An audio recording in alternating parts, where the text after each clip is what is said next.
नमस्कार, आप देख रहे हैं राजधानी समाचार में आपके साथ नीरज। मध्य प्रदेश में जो उपचुनाव हो रहे हैं 28 सीटों पर, उसी के बीच एक उभरती हुई पार्टी व इंडिया जनशक्ति पार्टी जो मध्य प्रदेश में जोरदार से चल रही है, लोगों के इसके लोग जुड़ भी रहे हैं। उन्हीं के हम बीच में प्रदेश अध्यक्ष बैठे हैं ईश्वर सिंह अंजना जी।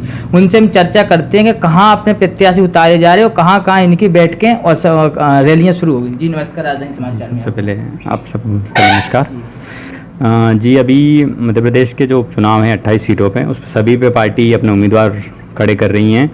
और हम लोगों का राजनीति में आने का सबसे बड़ा कारण यही है कि जो राजनीति की आज की जो हालत हुई है, जो इस तरह से अगर आप देखें कि राजनीति जिस तरह से गंदी हो गई है, जिस तरह से खरीद फरोश की राजनीति है, जिस तरह से राजनीति को बदनाम कर दिया है इन दोनों ने, और जिस तरह से मध्य प्रदेश के लोगों के दिलों की आवाज़ थी कि कोई तीसरा विकल्प हमें मिले, तो हम लोग अभी तीसरे विकल्प के तौर पर काम कर रहे हैं और सभी सीटों पर चुनाव लड़ा रहे हैं। मध्य प्रदेश में दो पार्टियां अभी मेन है, कांग्रेस व बीजेपी। आप एकदम से इनमें आएंगे और कैसे विचारधारा, कैसे अपनी जगह बनाएंगे जनता के बीच जाकर?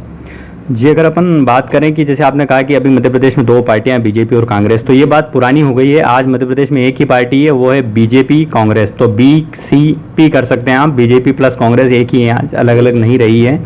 तो जिस राज्य में या जिस देश में अगर अपन माने कि अगर विपक्ष जिस देश में ख़त्म हो जाएगा या जिस राज्य में विपक्ष ख़त्म हो जाएगा, उस प्रदेश की या उस देश की सबसे बुरी हालत हो जाती है। और वही आज मध्य प्रदेश की हालत है, क्योंकि मध्य प्रदेश सबसे महंगा राज्य है सभी राज्यों में अगर हम बात करें तो। कारण खरीद फरोश की राजनीति ही इसका सबसे बड़ा कारण है, डबल चुनाव का भार इसका कारण है।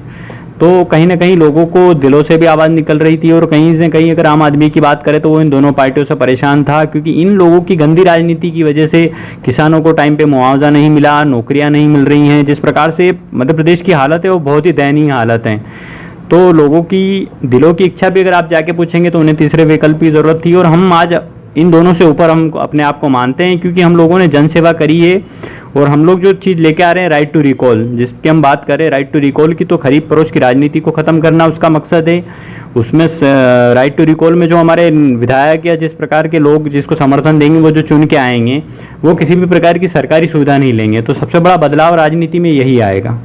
मध्य प्रदेश में बेरोजगारी चरम पर पहुंच चुकी है और बेरोजगारी के लिए युवा परेशान है। बेरोजगारी के देखते हुए कांग्रेस को वोट दी, और कांग्रेस के कुछ विधायक सिंधिया जी को लेकर सब या उनको छोड़ दें, पार्टी छोड़ दी, क्या उनकी साठगांठ हुई मैं तो नहीं जानता हूं। तो कैसे विश्वास होगा अपनी पार्टी पे करो, बीजेपी पर कैसे करेगी जाएगी? जी, लोगों ने दोनों पे विश्वास करके देख लिया है, क्योंकि 15 साल पहले शिवराज जी पे विश्वास किया, फिर कमलनाथ जी पे विश्वास किया, और जिस तरह से ये खरीद फरोश की राजनीति हुई, जिस तरह से कमलनाथ की सरकार गिरी, अगर अपन बात करें तो लोगों को अब विश्वास इन दोनों पे रहा नहीं है।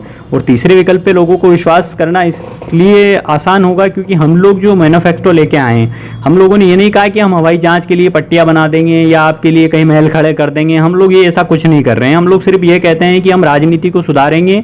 हमारे जो कैंडिडेट चुन के आएंगे, जो लोग आप जिनको सिलेक्ट करेंगे, पहली बात तो हमारे उम्मीदवार आप लोग तय करिए, पार्टी कोई उम्मीदवार तय नहीं करेगी, मॉक पोल किया जाएगा, सभी लोगों के बीच में उम्मीदवारों के नाम दिए जाएंगे। अगर लोगों का जिस तरह से समर्थन होगा उसी तरह से उम्मीदवार घोषित किया जाएगा।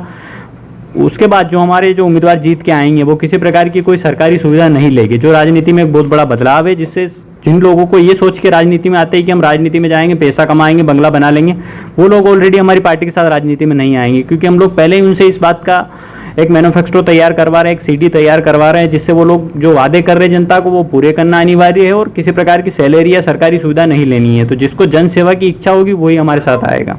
कुछ नगर निगम के चुनाव भी हैं, उपचुनाव के बाद आगे पीछे रहेंगे, तो उसमें भी अपनी कुछ बैठकें या तैयारियां चलेंगी, कैसे व्यवस्था बनाएंगे? जी बिल्कुल, नगर निगम में हम लोगों ने तैयारी कर रखी है, और नगर निगम चुनाव में हम सभी वार्डों में पार्षद भी खड़े करेंगे, क्योंकि सबसे पहले अगर कहीं शुरुआत करनी है तो छोटे स्तर पे ही करनी पड़ती हैं।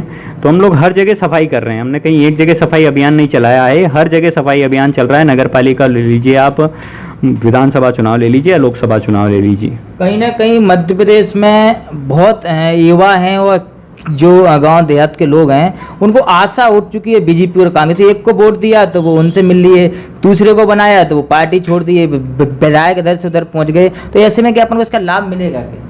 जी, लाभ और नुकसान वाली बात तो हमने, पार्टी को लाभ क्या है, इनसे अपन को वोट दे सकते हैं इन दोनों से, तो देख लिया वोट। जी बिल्कुल, लाभ वाली बात तो क्या बताएं आपको, पर लोगों ने इन दोनों को अच्छी तरह से परख लिया है, देख लिया है, समझ लिया है।